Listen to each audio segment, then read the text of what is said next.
Oi pessoal, tudo bem? Eu vou fazer esse vídeo rápido, eu acho, para a gente terminar o nosso conteúdo do tópico 5, porque a gente estava falando das análises de alimentos, da importância dessas análises, e faltou a gente falar da parte físico-química, certo? Então esse vídeo vai ser para falar um pouquinho sobre isso.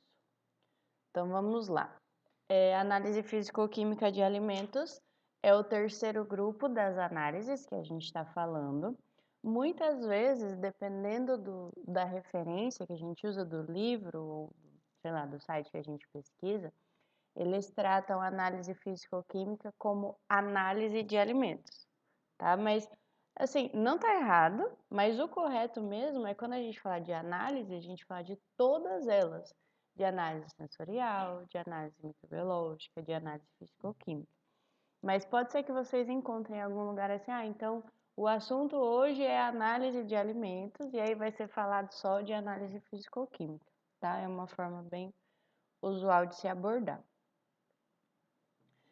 O objetivo de se fazer análise físico-químicas, as análises físico-químicas, então, é determinar, quantificar ou qualificar os componentes específicos do alimento. Então, é a parte nutricional mesmo, ou todos os compostos que compõem um alimento de fato, certo? E uma aplicação muito comum da análise de alimentos, da análise físico-química, é na determinação da composição centesimal de um produto. Então, é uma análise que é feita para determinar as porcentagens de cada constituinte. Por isso se chama composição centesimal, que são as partes que compõem o 100%, tá? E aí, nessa composição centesimal, a gente tem os nutrientes básicos do produto, certo? Esse termo, composição centesimal, ele está um pouquinho em desuso e em alguns trabalhos a gente pode encontrar composição proximal. Porque quando a gente faz lá a análise, quais são os nutrientes básicos do alimento? É água, proteína, carboidrato, lipídios, cinzas. É isso, né? Acho que é isso. Quando a gente faz essas análises e a gente soma para dar o 100%, dificilmente a gente consegue exatamente 100%.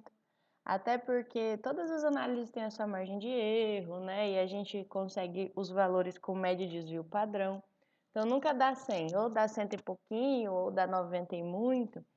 E aí por isso muitos autores usam a expressão composição proximal, porque é aproximadamente 100%, tá? Mas assim, todos os termos estão corretos, é que o proximal ele tá um pouco mais usual, ok? Então, essas análises físico-químicas, elas servem para determinar essa composição centesimal ou proximal e fornecer outras informações aí quaisquer sobre a composição química do produto. Essas análises são usadas também, por exemplo, para detectar fraudes, a presença de alguns constituintes que não deveriam estar lá. Por exemplo, tem análises que são feitas para ver se tem resíduo de agrotóxico, sabe? Essas coisas assim. Então, quais são as aplicações dessa análise físico-química? É para ver a questão nutricional do alimento mesmo, então quanto que ele tem de proteína, de carboidrato, dá para fazer análise de vitaminas, de minerais, dá para se determinar compostos específicos também, os compostos bioativos que a gente falou lá, então, compostos fenólicos, flavonoides, carotenoides. Essa análise físico-química também é utilizada para determinar, para fazer o controle de qualidade do alimento. Então, toda vez que a indústria processa uma batelada de produto, são recolhidas algumas amostras e essas amostras são analisadas para saber se o produto está saindo com as características de qualidade apropriadas, tá? Também se faz para controlar a vida de prateleira, porque a gente sabe que todo alimento tem uma vida de prateleira e essa vida de prateleira tem a ver com o tempo que o alimento demora para perder as características originais. Então, se eu quero saber se o alimento está com a vida de prateleira ok, eu vou fazendo as análises e vou determinando se as características físico-químicas dele estão sendo mantidas. Então, se a umidade está sendo mantida, se faz muito análises de pH, de cor também, que aí também cor já é uma característica especificamente física, né? Mas essas determinações vão sendo feitas para ver se o produto está seguindo a vida de prateleira dele com as características sendo mantidas, certo? Toda vez que se desenvolve um novo produto, cadê meu mouse aqui? Toda vez que eu desenvolvo um novo produto, eu faço a análise físico-química dele todo, pelo menos a composição proximal, para dizer, ó, desenvolvi esse produto e nutricionalmente ele tem essas características. E também por questões de legislação. Então, todos os produtos eles vão ter lá os seus regulamentos técnicos ou seu padrão de identidade e qualidade. Lá vai estar escrito, ó, esse produto, um produto para ser chamado geleia, ele tem que ter tantos por cento de sólidos solúveis, ele tem que ter tal grau Brix, ele tem que ter tal pH, não sei. E aí essas análises são feitas para ver se o produto que a indústria está produzindo está seguindo as regras da legislação vigente, tá? Quer seja do Ministério da Agricultura, quer seja da Anvisa. E aí, quando a gente fala dessa composição centesimal, que eu falei para vocês, que a gente também chama muito de composição proximal, né? Porque a gente nunca chega no 100%, a gente fica perto. É a informação que a gente precisa passar de forma mais clara para o nosso consumidor. Lá vai estar escrito quanto que a questão do valor nutritivo do produto e também a parte calórica. E aí, como eu disse, é sempre em proporção a 100% ou para 100 gramas de produto, tá? E aí, nos rótulos, a gente vê, no próximo slide eu vou falar um pouco melhor sobre isso, essa quantidade a gente vê por porção, porque para o consumidor é mais fácil entender, quanto que tem numa xícara de leite do que ele entender quanto que tem 100 ml de leite, 200 ml, por exemplo.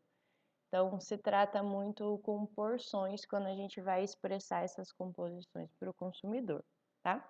E aí, então, essa composição centesimal ou proximal, ela traz quanto que o produto tem de carboidrato, quanto que ele tem de lipídio, quanto que ele tem de proteína, quanto que ele tem de cinzas, que são os minerais todos, a umidade que o produto tem, né, a porcentagem de água, e as fibras. Essa composição centesimal, ela separa carboidratos de fibras. Nós sabemos que as fibras são carboidratos, certo? Mas são carboidratos que não fornecem energia. Então, quando a gente faz a análise físico-química, se separa em carboidratos que fornecem energia e os carboidratos que não fornecem, mas que têm aquelas funções importantes para o nosso organismo. Por isso que se separa, né, para o consumidor saber quanto que ele está consumindo de fibra, tá? E aí essa composição, ela é obrigatória de aparecer nos produtos, existe regulamentação para isso, então a Anvisa em 2020 fez algumas alterações, tanto que hoje em dia é obrigatório colocar essas informações aqui nos produtos. Acho que vocês têm acompanhado isso, né? Antigamente a gente comprava qualquer coisa, não tinha essas informações grandes. Hoje em dia a gente vai, sei lá, compra um chocolate, vem lá alto em açúcar, alto em gordura, alto em um monte de coisa, para ficar claro para o consumidor aquilo que ele está ingerindo, né? Tem gente que fala, eu odiei, porque agora eu não quero ficar sabendo que tem tanta gordura no produto que eu como. Mas isso, na verdade, é mais para facilitar para o consumidor mesmo entender o que compõe de forma majoritária os seus alimentos e especialmente aquelas coisas que não fazem tão bem, né? Então é para a pessoa comer consciente, muita gordura, muito açúcar, muito sódio, por exemplo. Então a resolução da Anvisa que trata dessa atualização, que fala de rótulo, ela é de 2020, ó. Nem é tão antiga, né? E aí os rótulos eles precisam ter essa cara aqui, ó. Então tem que dizer quanto que tem de caloria, lembrando que carboidratos, com exceção das fibras, proteínas e os lipídios fornecem calorias. Gorduras e os lipídios e os carboidratos fornecem mais calorias do que proteína, tá? Então, tem que ter o valor energético, tem que ter os carboidratos totais, e aí às vezes vem essa informação dos açúcares adicionados, né? Tem que ter proteínas, tem que ter gorduras, aí tem a questão das saturadas e das trans, que é importante ter, porque são as gorduras que só fazem, que a princípio fazem mal, certo? A questão da fibra e também o sódio tem sido expresso aí nessa parte de informação nutricional. Então, além dos nutrientes básicos, que são carboidratos, proteínas, gorduras, também se adiciona fibra e sódio, tá? E aí vocês podem ver, normalmente o rótulo vai trazer essa informação por 100 gramas e por X gramas aí, que vai depender de cada produto, porque vai depender do tamanho da porção. Por exemplo, se é um produto, aí sempre vai ter assim, ó, a embalagem tem X porções, tem 10 porções. Cada porção vai de 50 gramas, e 50 gramas é, sei lá, uma colher de sopa. Sempre vai ter a medida caseira na frente, para o consumidor ficar atento. E aí essa medida que vai estar aqui vai ser por porção. Então, lá no leite em pó, a porção é uma xícara. Então, essa xícara tem 100 gramas. Então, mas nem vai bater, né? É uma xícara que tem 180 gramas, por exemplo. Então, a porção que vai estar aqui vai ser 180 gramas. A medida caseira que vai estar aqui vai ser uma xícara. Ou, o produto é bolo, a medida caseira é uma fatia. E uma fatia tem 80 gramas. Então, aqui vai estar todos os valores por 80 gramas, né? E esse último aqui é a porcentagem em relação ao valor diário que a pessoa precisa consumir. Então, ela vai saber que se ela consumir, por exemplo, uma medida caseira do bolo, que vai ser uma fatia, aí aqui vai ter 10% das calorias que ela precisa ingerir no dia. 5% da quantidade de carboidratos totais que ela precisa ingerir no dia. Vai ser a nossa última informação aqui, tá?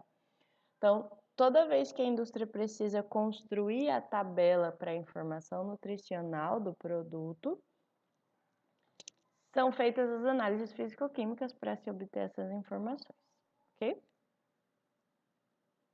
E aí existe uma ciência na área de alimentos, o pessoal da farmácia estuda isso também, que é a bromatologia. A bromatologia é a ciência que estuda a questão de composição dos alimentos, então, tanto a composição qualitativa quanto quantitativa.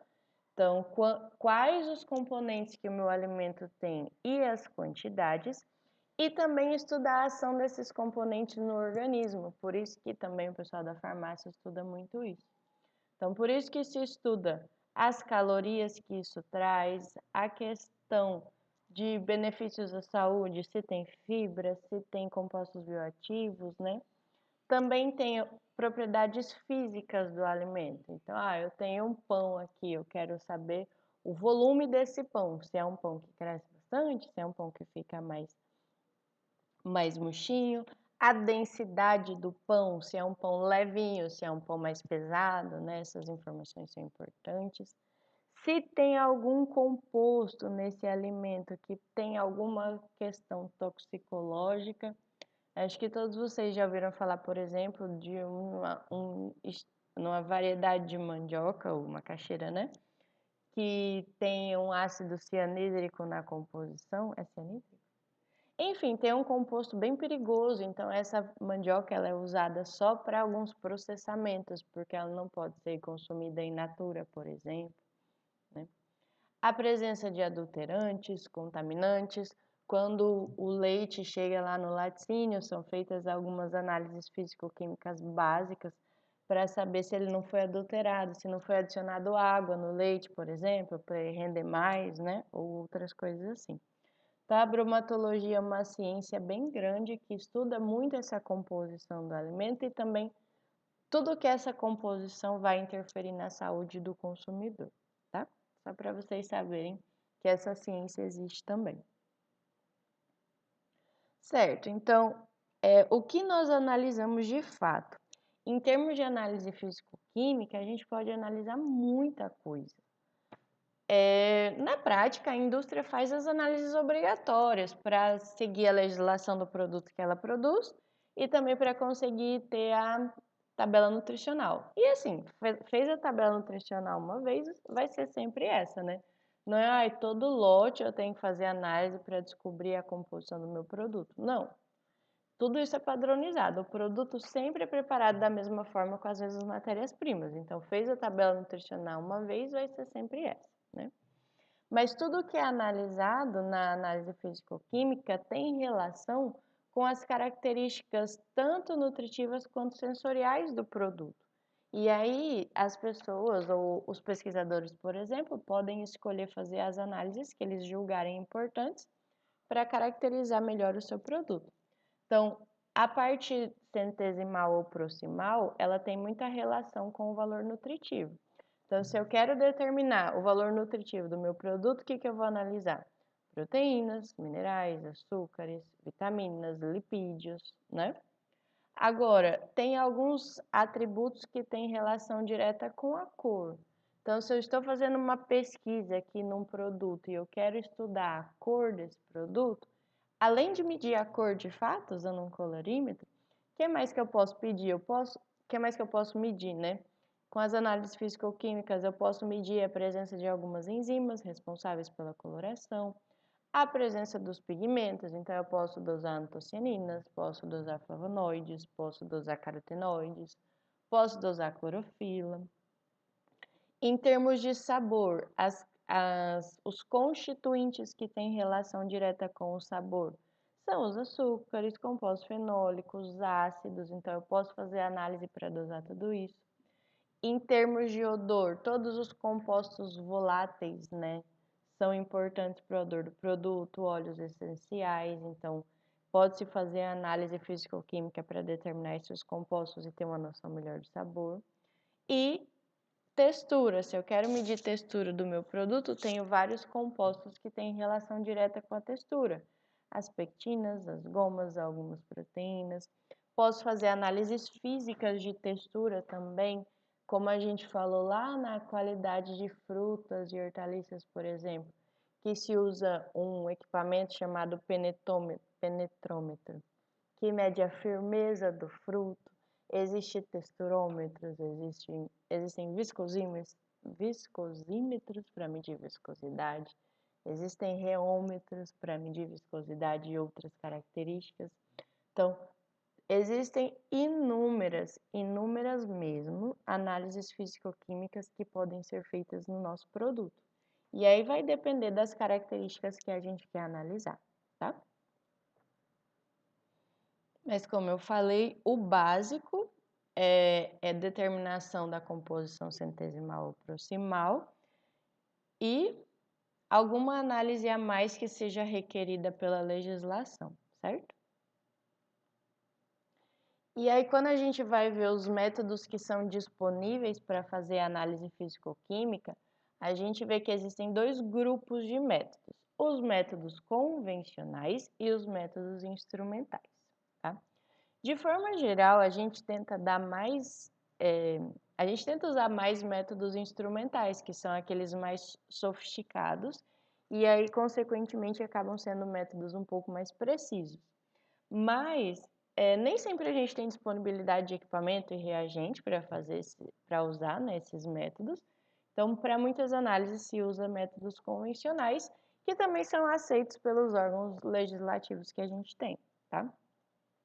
Os métodos convencionais, então, são aqueles que a gente não usa nenhum equipamento sofisticado. A gente vai usar algumas vidrarias, vai medir volumes, vai medir peso e é isso. Fazer alguns cálculos e pronto.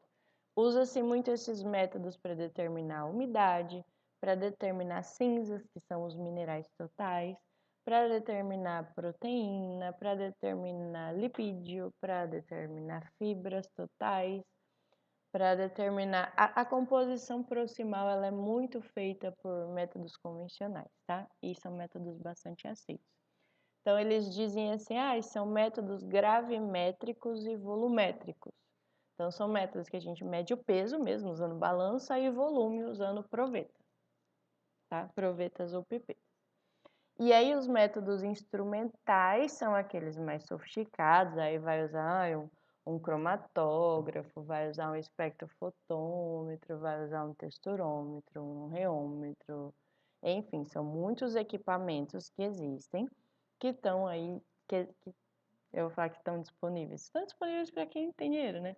Que podem estar disponíveis para se analisar aí, enquanto aqui fazendo um método convencional, a gente dosa o teor de proteínas total do alimento, por exemplo, usando um equipamento sofisticado, a gente consegue medir a composição em termos de peptídeos bioativos, dosar os aminoácidos separados, não sei, né?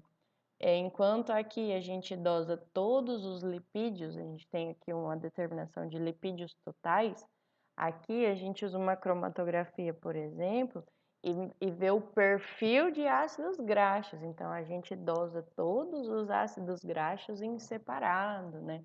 E aí consegue saber todos os insaturados, todos os saturados, né? Tudo bonitinho. Então, a gente tem aí os dois grupos de métodos, tá? Do que depende eu escolher um método instrumental ou um método convencional? A primeira questão é a quantidade do componente que eu quero analisar. Por exemplo, eu tenho lá um pedaço de carne e eu quero dosar o teor de proteína nessa carne. Eu sei que carne tem muita proteína e eu quero saber proteína total. Então, se eu sei que tem muito, tem mais de 1%, inclusive vai ter bem mais de 10%, talvez até mais de 50%, não, acho que não é mais de 50% não, porque tem bastante umidade, né? Mas se o componente que eu quero dosar está em grandes quantidades, mais que 1%, os métodos os convencionais, eles são bem adequados, tá? Agora, se são componentes que aparecem em quantidades pequenininhas, que é, por exemplo, o caso dos carboidratos em carne. Carne praticamente não tem carboidrato. Então, ou vai ter uma quantidade menor ou micro, menos de 0,01%. E existem aqueles componentes também que aparecem nos alimentos na quantidade de traço. Traço, a gente fala. Por que é traço? Porque é só um risquinho, assim, uma quantidade que a gente nem consegue medir, que normalmente se dá em ppm e ppb, partes por milhão ou partes por bilhão. Então, toda vez que eu vou analisar um componente que aparece em grandes quantidades no alimento, normalmente se usa métodos convencionais. Se eu quero analisar componentes que precisam de quantidades pequenas, menores, micros e traços, aí eu vou usar as técnicas sofisticadas lá, os nossos equipamentos, os métodos instrumentais, ok? Em questões de exatidão, alguns métodos clássicos ou convencionais, eles podem chegar numa exatidão boa se o composto está em grande quantidade na amostra, tá? Agora, se são compostos em menores quantidades, eu vou ter resultados mais exatos utilizando os métodos instrumentais, certo? Outro fator importante é a composição química da amostra. Os alimentos, em geral, eles são amostras muito complexas. Dificilmente eu vou ter, assim, um alimento que é puro uma coisa só. Amido de milho. Amido de milho é só amido de milho. Então, provavelmente a composição dessa amostra é mais simples. Qualquer método analítico que eu usar para analisar vai dar certo. Agora, se eu quero dosar amido, olha o que aconteceu comigo uma vez. Meus alunos estavam fazendo alho negro, que é um alho lá que fica pretinho, bem preto. E aí a gente ia dosar carboidratos por um método que usa cor. O que acontece? Se eu vou dosar carboidrato no amido de milho, o amido de milho é como? Ele é branco. Então, na hora que eu diluo ele em qualquer coisa, ele continua branco, certo? Agora, o tal do bendito do alho negro lá, eu vou usar um método que eu preciso da cor para medir o carboidrato. Só que o alho sozinho, ele já é preto. Na hora que eu diluía ele em qualquer material, ele ficava amarelo escuro. E aí atrapalhava totalmente a minha amostra, porque tinha alguns compostos nesse alho que me atrapalhavam a minha análise. Então, a composição da amostra, ela pode te atrapalhar em algumas análises e pode requerer que você use um método ou outro, certo? Se eu faço, eu não sei se vocês já fizeram, é uma análise bem básica que é de acidez. Acidez titulável, se pinga lá na amostra fenolftaleína, que é um reagente rosinha, né? E aí vai colocando base até virar o pH de ácido para básico. E aí quando vira o pH, a fenolftaleína fica transparente, aí você sabe que deu o seu resultado. Você vai parar ali e vai fazer os cálculos baseados nessa quantidade. Isso dá muito certo para coisas que não são cor-de-rosas. Mas, por exemplo, quando eu fui com meus alunos fazer geleia de uva, não deu, porque a geleia de uva já era rosa. Então, não adiantava. Pingava a fenolftaleína, que era rosa. Quando virava o pH, continuava rosa, porque a geleia já era originalmente rosa. Então, a gente tem que saber quais são os métodos apropriados baseado na composição da nossa amostra, tá? E a última questão, que é bastante básica, é se eu tenho recurso. Se eu tenho recurso para fazer uma análise mais sofisticada, eu vou fazer uma análise mais sofisticada. Se eu não tenho, eu vou fazer a análise que o meu bolso me permitir fazer, certo? E aí, gente, os princípios que são utilizados para fazer essas análises, eles podem ser inúmeros, tá? Então, como eu estava falando para vocês, para analisar a composição centesimal, alguns métodos são volumétricos, então se mede volumes usando pipetas ou provetas, como por exemplo para fazer análise de proteínas. Alguns métodos são gravimétricos, então eu vou usar a balança para pesar as amostras e aí eu vou calcular quanto tem de fibras, cinzas, umidade e lipídios, tá? Existem os métodos físicos de análise, então, para medir o pH, por exemplo, que é a quantidade de íons H+, que a amostra vai ter, se usa um método eletroquímico. E existem os métodos cromatográficos, que são técnicas de separação, que se usa para medir compostos específicos, vitaminas, o perfil dos ácidos graxos, as proteínas em separado. Então, eu não meço proteínas totais, eu meço quanto que tem de albumina, quanto que tem de caseína, quanto que tem de cada uma, né? Aflatoxinas, que são toxinas fúngicas que os fungos produzem nos alimentos, dá para se medir por cromatografia, que são métodos físicos, porque são métodos que os compostos são separados e medidos, tá? Os métodos espectrofotométricos, que se usa luz para fazer determinadas medidas, por isso o foto, né? E aí o equipamento é um espectrofotômetro. Dá para se dosar pigmentos diversos, vitaminas, óleos,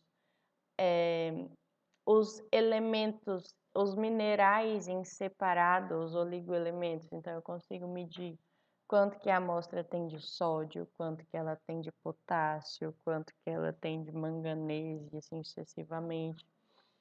Alguns métodos de emissão também para medir esses elementos ou algumas vitaminas. A gente sabe, por exemplo, quando eu fazia análise de química, né?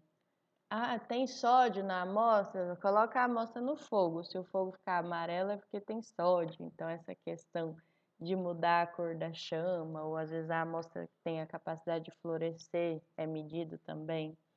A parte reológica, né? O estudo da reologia já é um estudo do quanto as coisas escoam ou quanto as coisas se deformam quando a gente aplica alguma força. Então, aqui a gente tem texturômetros, penetrômetros, viscosímetros. E aí, por exemplo, se eu pego uma colher e uso essa colher para pegar um pouco do iogurte para comer, quanto essa colher deformou o meu iogurte, por exemplo, que força, fazendo uma força de mexer, quanto o meu iogurte se deforma. São essas coisas, por exemplo. Ou para medir escoamento das coisas. A gente sabe que a água escorre numa velocidade bem específica. Se eu botar óleo para escorrer aqui, vai ser bem mais lento. Se eu botar mel, então, Deus me livre, vai escorrer muito devagar. Então, todas essas propriedades podem ser medidas por métodos reológicos. Enfim, gente, existe muita coisa em análise físico-química, tá? Mas assim, de novo, vou dizer, qual é o básico? O básico é medir os nutrientes de forma geral, então carboidrato, proteína, lipídio, umidade, cinzas. Se der para medir fibra, melhor ainda, porque isso enriquece a tabela nutricional do produto. Se der para medir o sódio, também é ótimo, porque vai na tabela nutricional.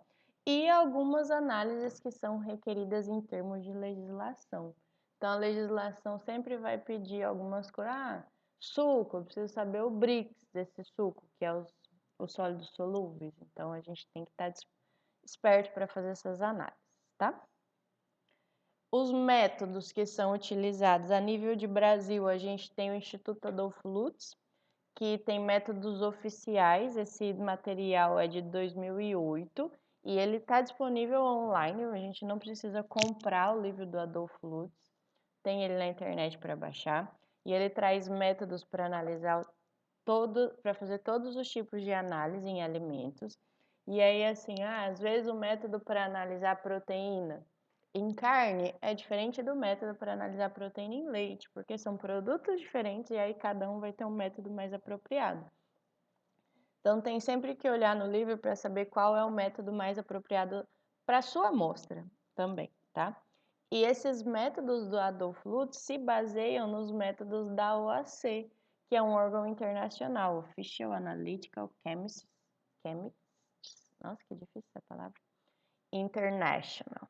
Então, o AOC, ele regulamenta todas as análises de alimentos e o Adolfo Lutz nada mais faz do que usar esses métodos aí. Então, se a gente tiver disponível o Adolfo Lutz ou os métodos da OAC, dá certo para fazer as nossas análises, tá? Eu estou passando um material para vocês para leitura, não é obrigatório.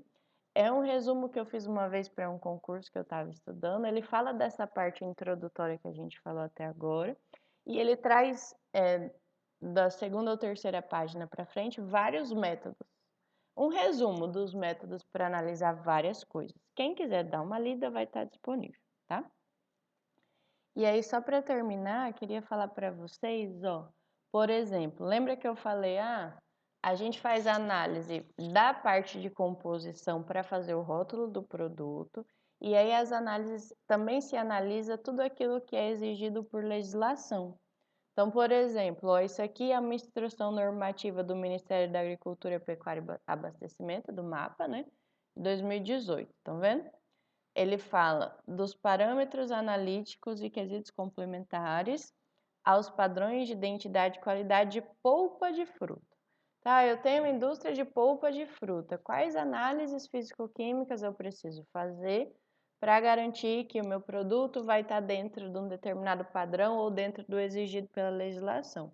Então, por exemplo, eu peguei aqui para abacaxi, ó, polpa de abacaxi, estão vendo? Então, em termos de composição, sólidos solúveis em BRICS, então tem que medir o BRICS, e aí tem um valor mínimo. Sólidos totais em gramas por 100 gramas, então a gente mede a umidade para descontar a água e saber quanto que tem de sólidos totais. Acidez total expressa em ácido cítrico, então aqui é a acidez titulável. Açúcares totais e o teor de ácido ascórbico, que é a vitamina C. Existem métodos volumétricos para dosar a vitamina C também, tá?